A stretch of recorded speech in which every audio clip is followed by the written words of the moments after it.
የኢትዮጵያ ሕዝባዊ አብዮታዊ ፓርቲ ኢህአፓ እየተዘጋጀ የሚቀርብ ፍኖተ ዲሞክራሲ የኢትዮጵያ አንድነት ድምፅ ነው። ጤና ይስጥልኝ፣ እንደምን አመሻችሁ አድማጮቻችን። ዛሬ ማክሰኞ ታህሳስ 14 ቀን 2018 ዓመተ ምህረት ነው። የደምቢ ዶሎ ዩኒቨርሲቲ ተማሪዎች የነበሩትና በአክራሪ የኦሮሞ አሸባሪዎች የታገቱት ተማሪዎች ጉዳይ እስካሁን እልባትን አላገኘም። ብዙዎቹ ልጃገረዶች የሆኑት እነዚህ የአማራ ወጣቶች ከታገቱ ማክሰኞ ታህሳስ 14 ቀን 2178 ቀናት አለፋቸው። የወጣቶቹ ሰቆቃ ያብቃ እንበል። እስከ መቼ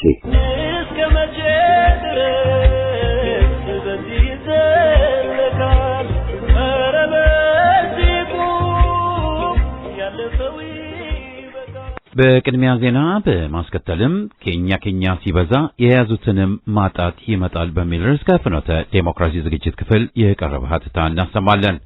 ከዚያም የጄኔራሎቹ ገመና ሲጋለጥ በሚል ርዕስ በሙስናና በባለጌ ምግባር የተጨማለቁ የኦሮሞማው አገዛዝ ጄኔራሎችን የሚያጋልጠውን የምርመራ ዘገባ ክፍል 1 አሰምተን የዛሬ ዝግጅታችን ፍጻሜ ይሆናል።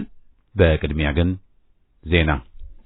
በአዲስ ቅዳም የጠላት ስብስብ በሞርተር ተበተነ። ከየቦታው ተለቃቅሞ በተከማቸ ከ3 ሬጅመንት በላይ ኃይልና በ236 ዲሽቃ ታጅቦ አዲስ ቅዳም ከተማ ላይ ሊደረግ የነበረው የአሸባሪዎች ስብስብ በሞርተር ጥቃት ተበትኗል። ይህ የፋሽስቱ አገዛዝ የግል ፈረስ ቅጥረኛው አረጋ ከበደ የሚመራ ደመጣጭ ጸረ አማራ ስብስብ ሲሆን 165 ንጹሃን ወገኖቻችን ደም ባፈሰሰበት አዲስ ቅዳም ከተማ ስብሰባ በማድረግ የህዝባችንን ቁስል በእንጨት ላይ ሊጫወትበት አስቦ የነበረ ሲሆን በ44ኛ ክፍለ ጦር በሞርተር ተበትኗል። የሞርተር ጥቃቱ ጸረ ፍጥረትና የብልጽግና ስብስብ ብቻ ታርጌት ያደረገ ሲሆን ስኬታማ የሆነ ድል ተመዝግቦበታል። እቅዳቸው እንደማይሳካ ያወቁት ቁሞ ቀሮች የካድሬ ቤተሰቦች በአበል የመጡ ውስን ግለሰቦችና በአፈሙዝ አስገድደው ወደ አዳራሽ ያስገቧቸው ለገበያ የመጡ መንገደኞች በአንድ አዳራሽ ካስገቧቸው ተሰብሳቢዎች ውስጥ ቢሆን መስማት የፈለጉትን አይነት አስተያየት ሳያገኙ የተዘጋጀውን ባህላዊ ምግብ ሳይቀምሱ በድንጋጤ ተበትነዋል። ለ25 ሰዓት የቀጠለው አውደ ውጊያ ተጠናቀቀ። ማቻከል አማኑኤል አካባቢ የአማራ ህዝብ በጦርነት መሰንበቱ የሚታወስ ነው። የአማራ ህዝብ ጦርነት ሰርጉ መሆኑን አይተንበታል ያሉት ታዛቢዎቹ ከጌደው ወንዝ እስከ ተምጫ ወንዝ ድረስ ተጠምጥሞ ምሽግ የያዘው የአማራ ፋኖ የበላይ ዘለቀ ሻለቆች ከአባት ፋኖች ጋር ከአካባቢው ማህበረሰብ ጋር በመናበብ መፈናፈኛ ያጣው ጡት ብልት ቆራጩ ሰራዊት በርካታው ተደምሶ ገሚሱ ቁስሉን እያንጠባጠበ ሄዷል። ከመከላከል ወደ ማጥቃት የተቀየሩት የበላይ ዘለቀ ሻለቆች ቀጠናውን ለመዝረፍ የመጣውን ኃይል መልሰው አታምበ ሚካኤልና አንሰላላ ገብርኤል ቤተክርስቲያን ውስጥ ሲቆለጭለጭ አድሮ በጠዋት ወደ መጣበት አማኑኤል ከተማ ተመልሰዋል። በነ አቶ ዮሐንስ ቦያለውና ነክርስቲያን ታደለ ብሎም ሌሎች የሊና እስረኞች የክስ መዝገብ ላይ ከመጋረጃ ጀርባ የመሰከረው ግለሰብ ታወና ከመጋረጃ ጀርባ የመሰከረው ግለሰብ መቶ አለቃ አሰፋ አድማሱ መሆኑ የተረጋገጠ ሲሆን ግለሰቡ በምዕራብ ጎጃም ዞን ቋሪት ወረዳ ተወላጅ ሲሆን እስከ 2016 ዓ.ም ታህሳስ አጋማሽ ድረስ በገረመው ወንዳወቅ ብርጌድ ፋኖ አባል እንደነበር ታውቋል። ግለሰቡ የክልሉ ግብርና ቢሮ ኃላፊ የቀድሞ የባህር ዳር ከንቲባ ድረስ ያሉ የቅርብ ዘመድ ሲሆን ከዚህ ባለስልጣንም ሽልማት ተቀብሏል። ከዚህ በተጨማሪም በስር ላይ ከሚገኙት የምክር ቤት አባሉ ከአቶ ክርስቲያን ታደለ ጋር የቅርብ ዘመድ መሆኑ ተገልጿል። አቶ ክርስቲያን ታደለ ምርጫ ሲወዳደሩ ምርጫውን አሸንፎ የምክር ቤት አባል እንዲሆን ቅስቀሳ ሲያደርግ እንደነበርም ታውቋል። ይሁን እንጂ ግለሰቡ ጥቅም ፈላጊ በመሆኑ በመንግስት ባገዛዙም በታጋዮቹም ዘንድ ለመመስገን ጥረት ያደረግ እንደነበር የቅርብ ማስረጃዎች አሉ። በዚህ ቋሪት በፍኖተ ሰላም ባህር ዳር ቤትና ሌላ ንብረት ያለው ሲሆን በአሁኑ ወቅት ፋኖን በመክዳት ከመንግስት እና ከቅጥረኛው ፓርቲ ጋር እየሰራ ይገኛል። ግለሰቡ በአሁኑ ወቅት በአዲስ አበባ የተለየ ጥበቃ እየተደረገለት መሆኑን ታውቋል።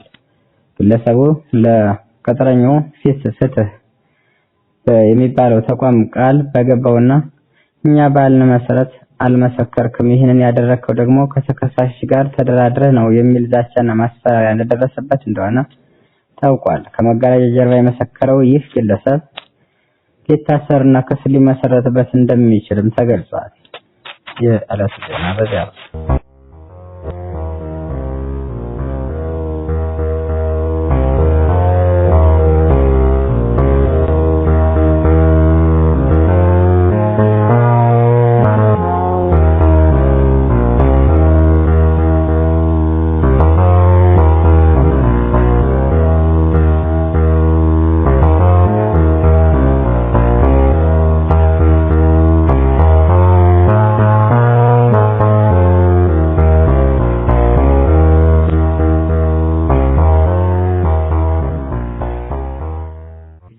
ሲበዛ የያዙትንም ማጣት ይመጣል።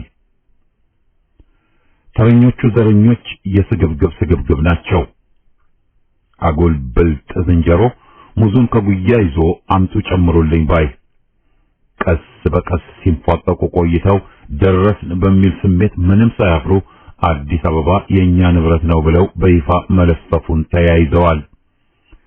አዲስ አበባን ማን ቆርቁሮ አሳድጎ እዚህ እንዳደረሰው ምንም ሚስጥር የሌለው ሲሆን የሀገራችን ዋና ከተማ የሁላችን ቤት እንጂ የነብሽ መልስ አብዲሳና ጋቢሳ ቶሎሳ ቅድማያቶች ብቻ ከተማ ወይም መንደር አልነበረችም። ዛሬም የኢትዮጵያ ሕዝብ ተውጣጥቶ አዲስ አበባ ቤቴን ባይ ነው እንጂ ተፈናፍና የአንድ ብሔር ከተማ ወይም ባለቤትነቱ የሚታይባት ከተማ አይደለችም። ከዚህ ቁጥር ለማሰብ መሞኘት ነው። ለኦሮሞም አማራም በየራሳቸው በከተማዋ ብዙዎቹ አይደሉም። ባለቤትነታችን ብሎ መለፈፍ የመሀይም መቀባጠርና አይናውጣ ተስፋፊነት ነው። የኮሎኔሉ ዘረኛ አገዛዝ ኬላ ዘርግቶ ኦሮሞ ብቻ ወደ ከተማዋ ይገባል የሚለው ውሳኔ ቀቢጸ ተስፋን ያመለክታል እንጂ በዚህ መንገድ ያው በመቶ ብር ጉቦ ለሚፈርስ የኦሮሞውን ቁጥር ብዙሃን ለማድረግ መጣሩ ዘበት ነው። ኮሎኔሉ እንደለመደው የተከሰተውን የዘረኞች እብሪትና ቀውስ አላወቅኩም ሊል ሞክሯል። ፋኖን የአማራ ሸኔ ብሎ ለእብደታቸው ፊሽካ የነፋው ራሱ መሆኑን ግን ህዝብ ነቅቶበታል። የአንድ ድርጅትን ያውም ህዝብ ያልመከረበትን ያልመረጠውን በየትምህርት ቤቱ ስቀሉ፣ የድርጅቱ ዘረኛ መዝሙርን ዘምሩ፣ አማርኛ ብቻ የሚናገር ተቀጣሪ ወደ ከተማው አይዛወርም፣ ከስራም ይባረራል ወዘተ ተብሎ እርምጃ መወሰድ የተጀመረው ኮሎኔሉ ሳያውቅ ነው ብሎ ማሰብ ጭራሽ ሞኝነት ነው። ቀስ በሉና ነፃ ኦሮሚያን እውን አደርግላችኋለሁ ያለው ኮሎኔል ሴራውን እያጣደፈ ነው። አዲስ አበባን ፊንፊኔ ሊያደርግ ከሱ በላይ የቸኮለም የለ ቢባል ማጋነን አይሆንም። የጠገበች አይጥ የድመት አፍንጫ ታሸታለች የተባለውን የሚያስታውስ ሁኔታ ነው። በዘረኝነት ህዝብን ለመበደል፣ ለመግፋት፣ ለማፈናቀልና ለመፍጀት መቸኮሉ በራሳቸው ላይ መዘዝን ማውጠንጠን እንጂ ሌላ ምንም ፋይዳ የለውም። አብዛኛው የአዲስ አበባ ህዝብ አምሮ ከተነሳ እየተነሳም ነው። የጋራ ቤቱን ያስከብራል። መጤዎቹንም ባለቤት ሊሆኑ ቢቃጡም ወደ መጡበት የሚመልሳቸው ይሆናል። የተያያዙት መንገድ የጮማ ሳይሆን የችግር፣ የረሃብ፣ የእልቂት ነው። አማራም ቢሆን በቁጥር 10,000 ብቻ አይደለም። የኢትዮጵያ ህዝብም ብዙሃኑ የአንድ ብሔር ተወላጅ ሳይሆን የሁሉም ብሔር ተወላጅና ድብልቅ ነው። ዳግም ያበጠው ይፈንዳ ይባሉና አዲስ አበባ የኦሮሞ ብቻ፣ የአማራ ብቻ፣ የትግሬ ብቻ አልነበረችም፣ አይደለችም። ከዚህ ባሻገር ግን የአማራ ህዝብ ሆነ እያንዳንዱ ህዝብ አዲስ አበባ ለመገንባት ያደረገው ግዙፍ አስተዋጽኦን ክዶ ከተማው ከኛ ባለቤት እኛ የሚለው ልፈፋ ከባህር ነው የወጣ ነው ከሚለው ቀደም ከሰማነው አሰቃቂ ዘረባ ምንም አይለይም። ኮሎኔሉም ጭድ ሰብስቦ ቤንዚን ረሽቶና በዘዴ ለኩሶ እንዴ እሳት ከየት መጣ ብሎ አብረን እንገረም የሚለው የጦጣ ብልጠቱ እንደተነቃበት በጊዜ አውቆ ቀልዱን ወንጀሉን ቢያቆም የተገባ ይሆናል። ሳይወድ ሳይጠላ ሲቅበዘበዝ የራሱን የመጨረሻ ቀን ደወል ነጋሪት ሊመታ ጀምሯል። ከነደብረ ጽዮን ስር ወድቆ ታረኩ አማራው ላይ ተስማምተን ልንነሳ ነው ቢል የነስዩም መስፍን አባይ ዘመዶች የበቀል ስሜት ቦግ ብሎ ሲነድ እንጂ ሲጠፋ አልታየም። ቆሞ ከገባበት ቤተ መንግስት ቆሞ የሚወጣ አይሆንም ብለው ውርርድ የገቡም ጥቂቶች አይደሉም። ልፍለፋው አችኮን እያለ ዝምታውን ሰበረ ይሉናል። ቀውሱ በስቶበት አቅቶን እያየን ሰውየው ቀወጠው ተጨፈኑና ተሞኙልንም ይላሉ። ያቀዱት ሽታው የማይሆን ነውና ተቻኩለዋል። የተቻኮለ ጅብ ደግሞ ቀን እንጂ ሌላ ሊነሳ አይጠበቅም። ከታሪክ ሰሪ ህዝብ መሃል የእድል ሆኖ የሰው ትሎች ይወለዳሉ። በደፈናው ከሃዲ፣ ባንዳ፣ ወራዳ የምንላቸው። በመሆኑም ከአማራው መሃል እናገኘው ባሻገር አይነቶቹም ተከስተዋል። እነሱ ግን ኮሎኔሉንም ዘረኞቹንም ከውድቀት አያድኗቸውም። ዚያድ ባሬ የሶማሌን ሰማይ ያጨለመው ነጋ ጠባ ኮከቦችን እያወረደ ጄኔራሎቹን ሲያበዛ ሲሾም ሲሸልም ነው ብለው ሶማሌዎች ይቀልዱበት ነበር። ኮሎኔሉም ፊልድ ማርሻል ብሎ ዘረኛ አሽከሩንም ሹሟል። እነዚያም ማስተማሪዎቻቸው ሳሞራ ዩኑስን መሰል ማዕረግ ሰጥተው ለሽሙጥ ተዳርጎም ነበር። ግርግሩ ፋይዳ ቢስ ለመሆኑ ግን ወያኔን አይቀጡ ቅጣት አቅምሶ የመለሰ ፋኖ እንጂ የነፊልድ ማርሻሎቹ 10 አለቃ ጄኔራሎቹ የጦር ስልትና ጽናት አለመሆኑን ሁሉም ያውቃል። አማራም በትር ሊቆርጥ አፋሩም በትር ሊቆርጥ ቆላ መውረድ አያሻቸውም። የደቡብ ኢትዮጵያ ህዝብም ሆነ ብዙሃኑ የኦሮሞ ህዝብ በኢትዮጵያውነት ኮርቶና ጸንቶ የኖረ ህዝብ ነውና ጥቂቶች የጥፋት ዛር የሚያስጓራቸው አውሬዎች የሚወክሉትም የሚያደናግሩትም አገሩንም የሚያፈርሱበትም ሊሆኑ አይችሉም። ድርጊታቸውን በመቃወም ወጣቱ አዲስ አበቤው ኢትዮጵያዊ ሁሉ እየተነሳባቸው ነውና በሁሉም መስክ ጸረ ዘረኞች አገር አድን ትግላችን በአንድነት ይፋፋም።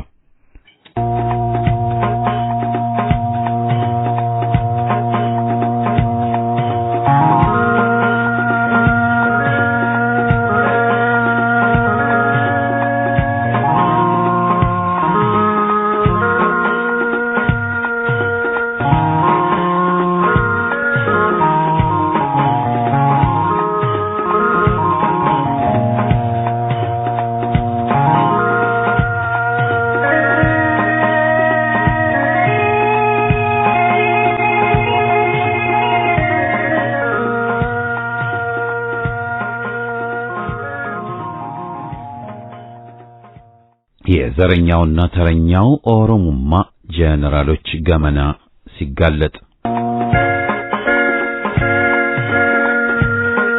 ዘረኛው የብልጽግና ተብየው ፈላጭ ቆራጭ ግልግል አምባገነን ኮሎኔል አብይ አህመድ አሊ የኢትዮጵያ መከላከያ ሰራዊት ይባል የነበረውን ተቋም ወደ ግል ጉዳይ አስፈጻሚነት እንደቀየረው አደባባይ የተሰጣ እውነት ነው።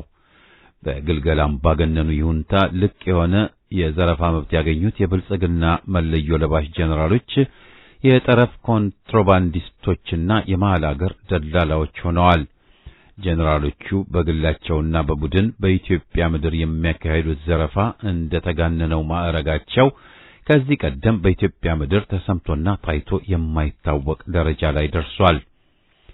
የምንጫችን የጥናትና ምርምር ቡድን በዚህ ጉዳይ ላይ የሰራውን ምርመራ በደላላ ጄኔራሎች የምትዘረፍ ሀገር ኢትዮጵያ በሚል ርዕስ ትከሻቸው ላይ ያለው ወታደራዊ ማዕረግ የከበዳቸው ኢትዮጵያን እንዴት ተደራጅተው እየዘረፏት እንዳለ ከብዙ ገመናዎቻቸው እጅግ በጥቂቱ እንመለከታለን።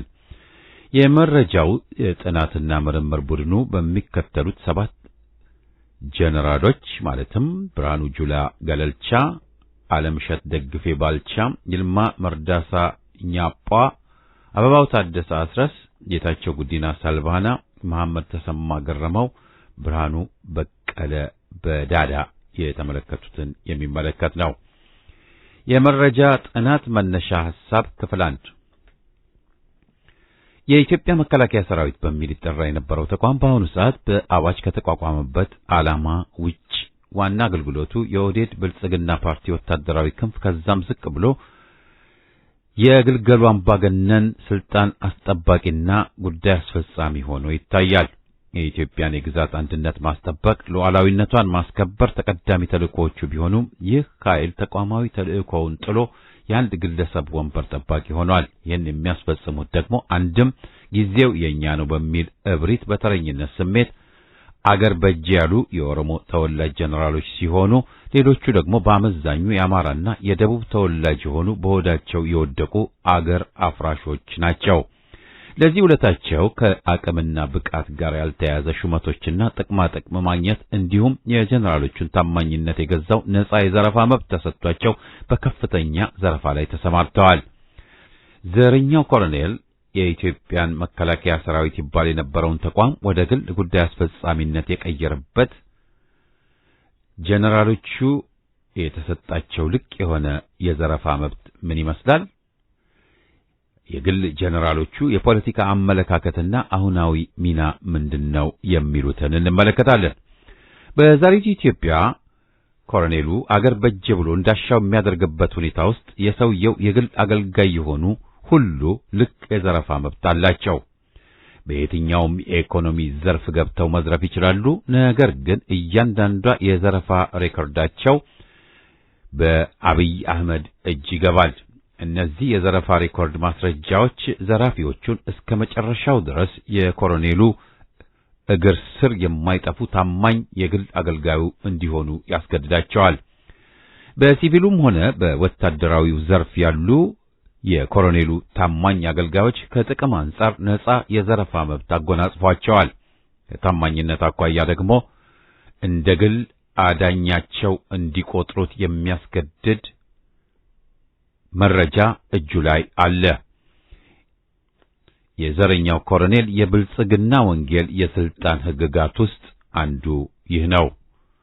በዚህ የግል ስልጣን ማስጠበቂያ ስልት መሰረት ከዚህ ቀደም በተለያዩ ሚዲያዎች በተለይም በኢትዮጵያ ወዴት በማስረጃ ተደግፎ እንደተዘገበው ከፊልድ ማርሻሉ ጀምሮ እስከ ብርጋዴር ጀነራል ደረጃ ያሉት መኮንኖች ከ2000 ካሬ ሜትር እስከ 8000 ካሬ ሜትር መሬት በመሃል አዲስ አበባ በሚገኙ ቁልፍ ቦታዎች በነጻ እንዲታደላቸው ተደርጓል።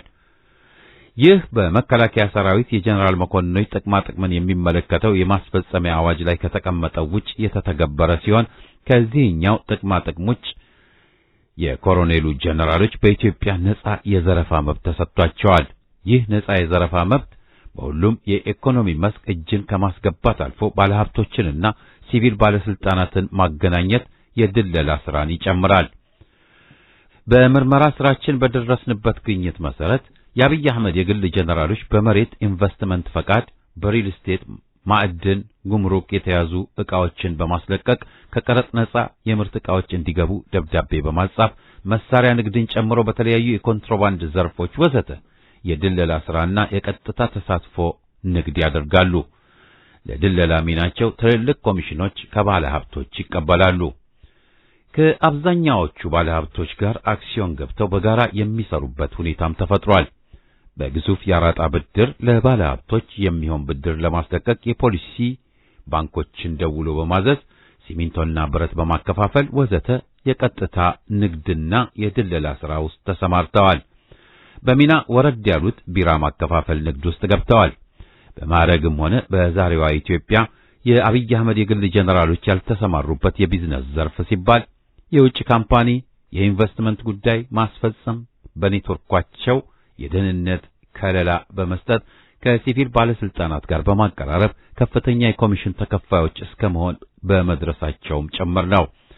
በምርመራ ስራችን መሰረት ከበርካታ ግኝቶቻቸው ውስጥ ዋና ዋናዎቹን የተመረጡ 7 የአብይ አህመድ የግል ጀነራሎችን ልቅ ዘረፋና የድለላ ሚናቸውን እንደሚከተለው አንድ ባንድ እንመለከታለን።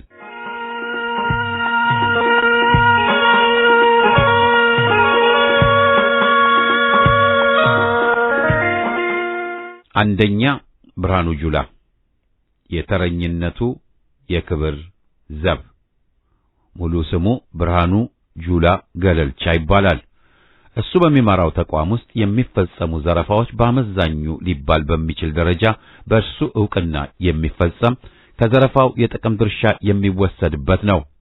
በዋናነት ከጦር መሳሪያ ግዥ፣ ከዩኒፎርምና አልባሳት ግዢዎች፣ የዘመቻ ራሽን ምግብ አቅርቦት፣ የመድኃኒት ግዥ፣ በመከላከያ ፋውንዴሽን ስር የሚፈጸሙ የግንባታ ፕሮጀክቶች ላይ ወዘተ በቢሊዮን የሚቆጠር ሀብት በሚፈስባቸው ዘርፎች ላይ የሚፈጸሙ ዘረፋዎች እጁን አስገብቶ ይመራል፣ አሊያም የጥቅም ድልድል ተካፋይ ይሆናል። ከተቋሙ ውጭ ባሉ የዘረፋ መስኮች ደግሞ በአስመጭና ላኪነት በርካታ ዘመዶቹን አሰማርቷል። ከዚህ ውስጥ ወደ ሶማሊያ የሚላክ የጫት ንግድ፣ የብረት ዘይትና አሉሚኒየም አስመጭነት ንግድ ላይ የሱ ሰዎች እንዲሰማሩ አድርጓል። በሪል ስቴት ዘርፍ በውክልና ንግድም ተሰማርቷል። የዲኤምሲ ሪል ስቴት የብርሃኑ ጁላ መሆኑን መረጃዎች ያሳያሉ። በነገራችን ላይ ምርኮኛው ብርሃኑ ጁላ የሪል ስቴት ቢዝነስ ጥቅምን ከተረዳ ቆይቷል። እዚህ ላይ አንድ የውስጥ ገመናውን የሚያሳይ ታሪክ ለማካፈል እንወዳለን። ብርሃኑ ጁላ ወደ ኤታ ማዦር ሹምነት ከመምጣቱ በፊት ሰዓረ መኮንን ኤታ ማዦር እያለ ሜትሮፖሊታን ሪል ስቴት የሚባል የውጭ ባለ ሀብቶች ይዘውት ወደ አገር ቤት የገቡት ግዙፍ የሪል ስቴት ካምፓኒ አለ። ይህ ካምፓኒ ወደ አገር ቤት በመምጣት መሬት እንዲያገኝ ከባለስልጣናት ጋር ያግባባውና የድለላ ስራውን የሰራው በወቅቱ በለውጡ ሰሞን ወደ ቤተ መንግስቱ መቅረብ ጀምሮ የነበረው ጀነራል አበባው ታደሰ ነበር። ምንም እንኳ ያኔ ወታደራዊ ስራው ባይመለስም ወያኔ ወደ መቀሌ በመገፋቱ አዲስ አበባ ላይ ቢዝነስ ማንቀሳቀስ ጀምሮ ነበር። እናም ይህን ካምፓኒ በወቅቱ ከንቲባ ከነበረው ታከለ ኡማ ጋር በመነጋገር እና አበባው ነበር ወደ አገር ቤት በድለላ ያመጡት። የቀድሞው የአዲስ አበባ ከተማ ከንቲባ ታከለ ኡማ ቢሮ እንዲከፍት በማድረጉ በኩል የድለላ ስራውን ያቀለለው አለምሸት ደግፌ ነበር። ሜትሮፖሊታን ሪል ስቴት በአዲስ አበባ መሃል ከተማ ቦሌ ላይ መሬት ወስዶ ህንጻ መገንባት ጀመረ።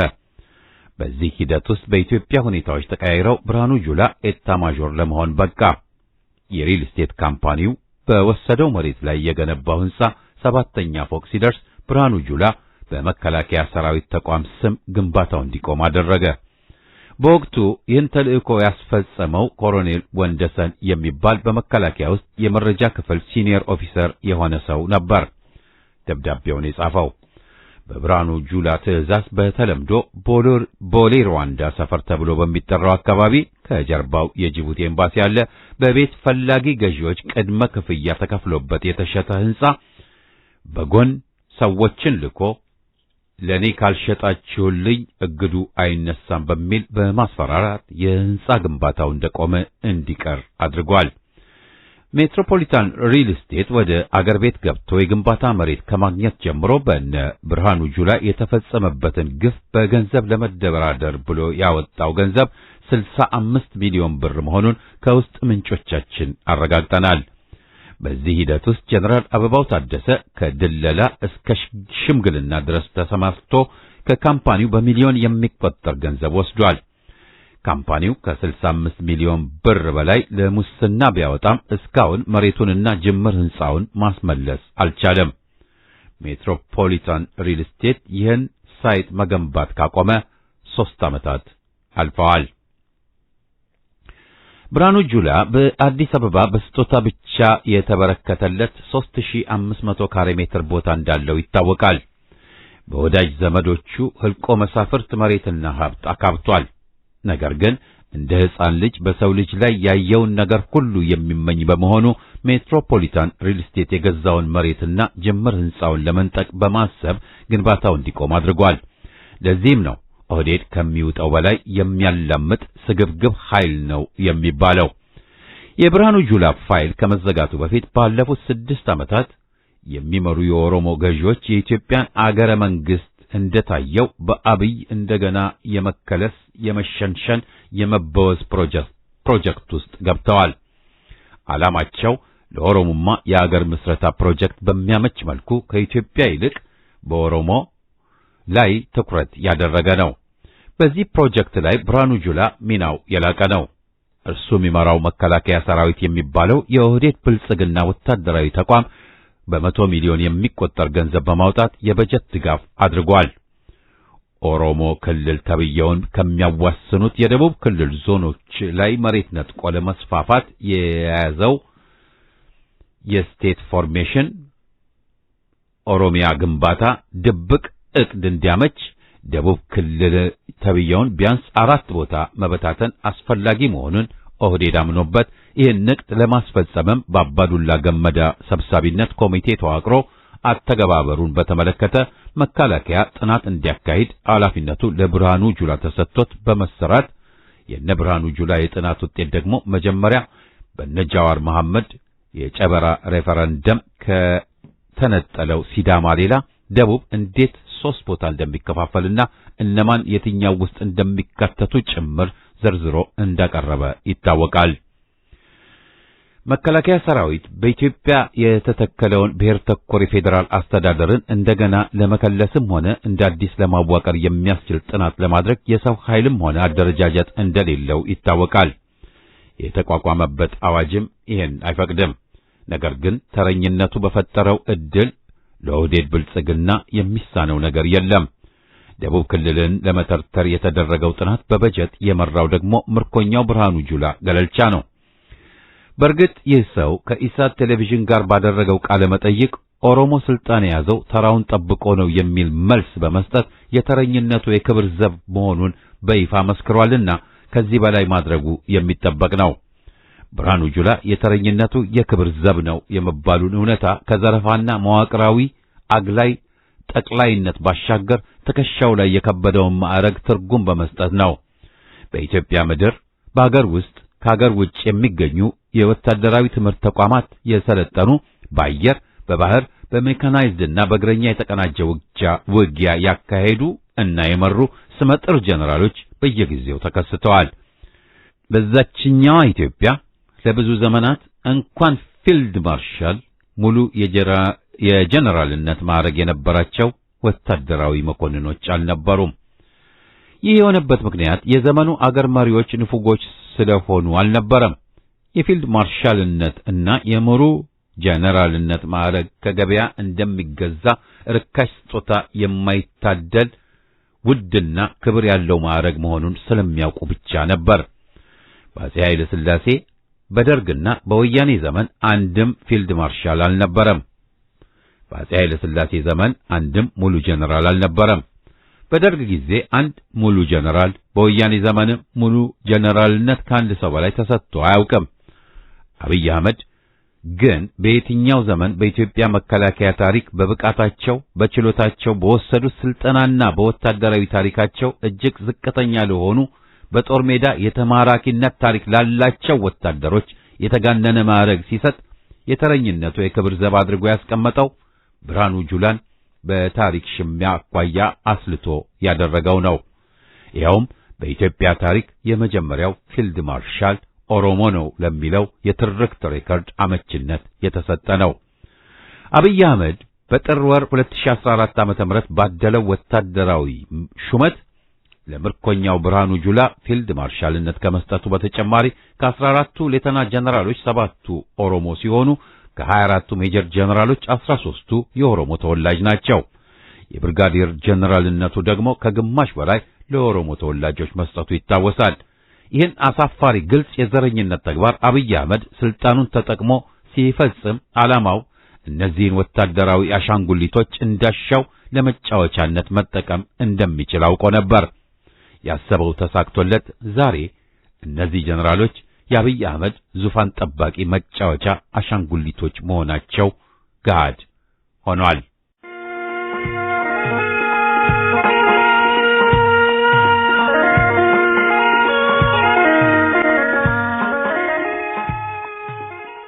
ሁለት ዓለምሸት ደግፌ የተረኛነቱ መሐንዲስ ሙሉ ስሙ ዓለምሸት ደግፌ ባልቻ ይባላል። በአሁኑ ሰዓት የጦር ኃይሎች ጠቅላይ ኤታ ማዦር ሹም የሚል ማዕረግ ያለው የብርሃኑ ጁላ አማካሪና ተኩስ አመራር ኃላፊ ነው። ይህ ሰው በቀደመ ታሪኩ የቀድሞ ጦር ሰራዊት አባል የነበረ በቀድሞዋ ሶቪየት ኅብረት በሚገኘው ካሊኒን የመድፈኛ አካዳሚ የመድፈኝነት ትምህርቱን የተከታተለ ሰው ነው። በ1983 ዓመተ ምህረት የሥርዓት ለውጥ ሲደረግ በወቅቱ ለነበረው አገዛዝ ታማኝነቱ ታይቶ እንዲቀጥል ተደርጓል። ሌሎቹ የቀድሞ ሰራዊት በወታደራዊ መኮንኖች በወያኔ ሲባረሩ፣ ይህ ሰው ግን በወቅቱ ታማኝ ሆኖ በመገኘቱ እንዲቀጥል ተደርጓል። በመቀጠልም የኦህዴዱ ዓለምሸት ደግፌ የኢህዴኑን ሜጀር ጀነራል ኃይሌ ጥላሁንን ተክቶ የአየር ኃይል አዛዥ በመሆን ሰርቷል። ከተወሰኑ ዓመታት በኋላ ብዙም ግልጽ ባልሆነ ሁኔታ በመለስ ዜናዊ የመከላከያ ሪፎርም አደናቃፊ በሚል ማዕረጉን ተገፎ ከሰራዊቱ እንዲሰናበት ተደረገ። ጀነራሉ የአየር ኃይል አዛዥ በነበረበት ወቅት ከጦር አውሮፕላኖች እና መለዋወጫ ግዢዎች ጋር ተያይዞ በሙስና ንክኪ እንዳለበትና የድርሻህን ይዘህ ጥፋ በሚል እንደተሰናበተ የቆዩ መረጃዎች ያሳያሉ። ይህ ጀነራል ሲኤምሲ ላይ አይማ ኢንተርናሽናል የተባለ ታዋቂ ሆቴል በስሙ ከፍቶ ንግዱን ሲያጧጡፍ ቆይቷል። በኋላም አብይ አህመድ ወደ ስልጣን በመጣ ሰሞን የብርጋዴር ጀነራል አሳምነው ጽጌ ወታደራዊ ማዕረግ ሲመለስ የዓለምሸት ደግፌ የሜጀር ጀነራል ማዕረግ ሊመለስለት እንደቻለ የመረጃ ምንጮቻችን ይገልጻሉ። ጀነራሉም ከዚህ ጊዜ ጀምሮ የኦሮሞ ዘመን አሁን ነው በሚል መኩራራት መናገር እንደጀመረ የሚገልጹት የመረጃ ምንጮቻችን ጀነራሉ ከሆቴል ንግዱ በተጨማሪ በአስመጭና ላኪነት ዘርፍ ይሰራ የነበረ ቢሆንም በጎን አብይ አህመድን በወታደራዊ ጉዳዮች ዙሪያ ያማክር ነበር። በወቅቱ በ2012 ላይ ሀገራዊውን ምርጫ በተመለከተ በተዘጋጀ መድረክ ላይ በዩኤንዲፒ የገንዘብ እርዳታ ወረቀት ያቀረበው ሜጀር ጀነራል ዓለምሸት ደግፌ ባልቻ የቅድመ እና ድህረ ምርጫ የጸጥታና ደህንነት ታሳቢ ስጋቶችን ከአብይ አህመድ ስልጣን ማስጠበቅ አኳያ ዘርዝሮ ማቅረቡ ይታወሳል። በዚያ ወረቀቱ ላይ መፍትሄ በሚል ያቀረበው ሐሳብ የምርጫ ማስከበሪያ የጸጥታ ማዕከል የሚል የኮማንድ ፖስት አደረጃጀት ነበር። ይህ የመፍትሄ ሐሳብ ሳይተገበር ምርጫውም ሳይካሄድ መራዘሙን ተከትሎ በሁኔታዎች መባባስ የተነሳ ከወያኔ ጋር ጦርነት መነሳቱ ይታወቃል። ይህ ጦርነትን ተከትሎ ይህ ሰው በአብይ አህመድ ጥሪ በራያ ግንባር የከባድ መሳሪያ አስተባባሪ በመሆን ተመድቦ ከባጫ ደበሌ ጋር በወታደራዊ አቅም ማነስ አያሌ የኢትዮጵያ ወጣቶችን ሲያስጨርስ መክረሙም ታውቋል። ከዚህ ጊዜ ጀምሮ ከአብይ ጀነራሎች አንዱ ሆኖ የተሰየመው ዓለምሸት ደግፌ ባልቻ የአብይ አህመድ የግል አዳኝ፣ አገሪቱ ደግሞ ያሻውን ዘራፊ ሆኖ ቀጥሏል። ግለሰቡ ወደ ስራው የተመለሰው ከ13 ዓመታት በኋላ በመሆኑ በእድሜው የገፋ ቢሆንም ጡረታ በማያውቀው የተረኝነት ፖለቲካቸው መሰረት በጥር ወር 2014 ዓ.ም ላይ የሌተና ጀነራልነት ማዕረግ አግኝቷል። በአሁኑ ሰዓት የኤታ ማዦር ሹሙ አማካሪና ተኩስ አመራር ኃላፊ የሚል ትልቅ ኃላፊነት ተሰጥቶታል። ይህ ሰው ኢትዮጵያ የምትገዛቸውን የከባድ መሳሪያ ግዢዎችን በድለላ ከሚሰሩ ጥቂት የአብይ አህመድ የግል ጀነራሎች ውስጥ አንዱ ነው። ከብርሃኑ ጁላ ጋር የሚናበቡት ዋነኛው የዘረፋ ስራቸው ይህ ነው። በሌላ መረጃ በ2010 መጨረሻ ወራት ላይ አደም መሐመድ ከአየር ኃይል ተነስቶ የብሔራዊ መረጃና ደህንነት ዋና ዳይሬክተር ተደርጎ ሲሾም ይልማ መርዳሳን የአየር ኃይል አዛዥ እንዲሆን ለአብይ አህመድ ያስተዋወቀው ዓለምሸት ደግፌ ነበር። የአየር ኃይል የሥራ ትውውቃቸው የቆየ ቢሆንም ከዚህ ጊዜ ጀምሮ ዓለምሸት ደግፌ የይልማ መርዳሳ ጥብቅ ወዳጅ በመሆን የዘረፋ ኔትወርኩን እንደዘረጉት መረጃዎች ያሳያሉ። በዚህም የአየር ኃይል ሎጂስቲክና ዕቃ መለዋወጫ ግዢዎች ሲፈጸሙ ዓለምሸት ደግፌ ከዘረፋ ልምዱ በማካፈል የአየር ኃይሉን በጀት በጋራ እየመዘበሩት ይገኛል። ስንቄ ባንክ ትልቁን የአክሲዮን ድርሻ ከሚይዙት ሰዎች አንዱ የሆነው ዓለምሸት ደግፌ በአገልግሎት ዘርፍና በመኪና አስመጭነት ንግዱ ላይ በስፋት ይንቀሳቀሳል። በአሁኑ ሰዓት በአማራ ሕዝብ ላይ የዘር ማጥፋት ዓላማ ያለውን ጦርነት በስትራቴጂ አውጪነት ከሚመሩት የአብይ አህመድ የግል ጀነራሎች አንዱና ዋነኛው ነው። ይህ ሰው በአገር ወዳድነት ብዙም የማይታማ የቀድሞ ጦር ሰራዊት አባል የነበረ ቢሆንም በአስገራሚ ሁኔታ በፓራሹት ወደ ኦነግነት ተከርብቶ በአማራ ሕዝብ ላይ እልቂት ካስቀጠሉ ስማቸው በጥቁር መዝገብ ከሰፈሩ የአብይ አህመድ ጀነራሎች አንዱ ነው።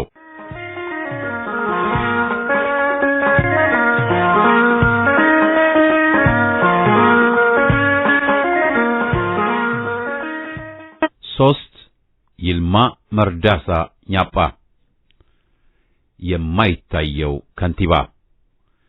ይህ ሰው በሴሰኝነቱ አቻ የለሽ እንደሆነ የውስጥ መረጃዎች ያመለክታሉ። ይህ የግል ሕይወቱ ጉዳይ ቢሆንም እርሱና መሰሎቹ ይህን የሚፈጽሙት ስልጣናቸውን ተጠቅመው በመሆኑ ድርጊቱ መወገዝ አለበት። የሞራል መዝቀጥ ከተነሳ አይቀር የመጠጥ የጫትና የሺሻ ሱስ ውስጥ ያልወደቀ በሴሰኝነት ያልተለከፈ ጀነራል ማግኘት አስቸጋሪ ሆኗል። ጀነራሎቹ ከአገሪቱ የግል ባለሀብቶች ጋር እጅና ጓንት ሆነው ስለሚሰሩ ባለሀብቶች ጀነራሎች ሱሳቸውን የሚያረኩባቸው ቤቶች ከማመቻቸት አልፈው ገንዘብ የሚያሸሹላቸው የሚፈልጓቸውን ቆነጃጅት በገንዘብ ተደራድረው አቅራቢ እስከመሆን ደርሰዋል። በሙስና ያካበተውን የጀነራሎቹን የሀብት መጠን የሚያሳየው አንድ ምሳሌ እንካችሁ። አንድ ጀነራል በእነርሱ ቋንቋ ብዙም ላልተነካካች ለአንዲት የከተማ ቆንጆ 3 ሚሊዮን ብር ለአንድ ሳምንት መሰንበቻ እስከ መክፈል ደርሷል። ከዛ በታች እየከፈሉ ወጣት ቆነጃጀት አርቲስቶችና የከተማ ወጣቶች ጋር መዋል ማደር በእነዚህ ጀነራሎች በኩል የጀግንነት መወዳደሪያ ሆኗል። ይህን ከሚያደርጉት ባለጌ የአብይ አህመድ የግል ጀነራሎች መካከል ይልማ መርዳሳ ይገኝበታል። ይልማ መርዳሳ የአየር ኃይል ግዥ ላይ ከፍተኛ የሆነ ዘረፋ እንደሚፈጽም መረጃዎች ያሳያሉ። ቀደም ሲል ከተጠቀሰው ዓለምሸት ደገፌ ጋር በፈጠሩት የዘረፋ ኔትወርክ አየር ኃይሉን ለማዘመን በሚል በሚደረጉ የዕቃ ግዢዎች ላይ ከፍተኛ ምዝበራ ይፈጽማሉ። ከምስራቅ አውሮፓ ያገለገሉ ሄሊኮፕተሮች በአዲስ ሞዴል ዋጋ ተገዝተው ሲገቡ አየር ኃይሉን ኦዲት የሚያደርገው አካል የለም።